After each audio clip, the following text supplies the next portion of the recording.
In this guide, I'm going to show you how you could fix the PlayStation Network sign-in failed error here on a PS5.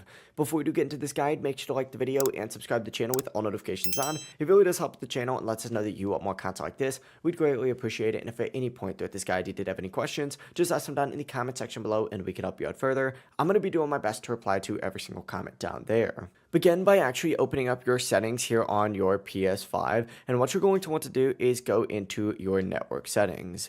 Find connection status, select it, and you're going to want to hit view PlayStation Network status. Here you're going to see the status of all your PSN services. Just make sure everything says operational in this section right here. If any services are down, the sign-in error may be caused by a PlayStation server issue, and the only fix is to wait until Sony actually resolves it. If everything is operational though, what you're going to want to do is back out to your main settings page, just like so, and find the system tab. You may have to scroll down a little bit and then you'll see system, but go ahead and select it to open it up and find system software update and settings. Select it and hit update system software just to make sure that your PS5 is running the latest version. If there's an update available, install it.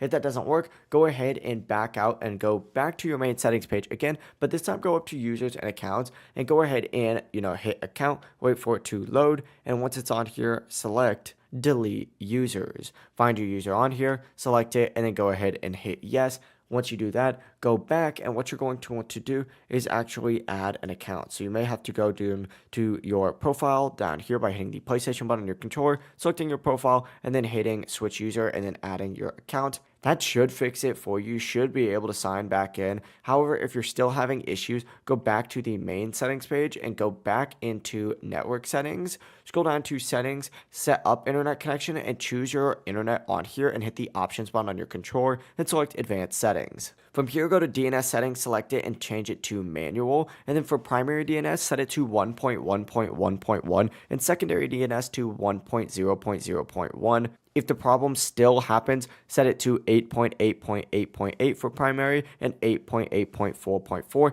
and those DNSs will help you out and you should be good to go. If this guide did help you out, make sure to like the video and subscribe to the channel with all notifications on. It really does help the channel and lets us know that you want more content like this. We'd greatly appreciate it, and if at any point that this guide did have any questions, just ask them down in the comment section below and we can help you out further. I'm going to be doing my best to reply to every single comment down there. Have a great rest of your day though. Peace.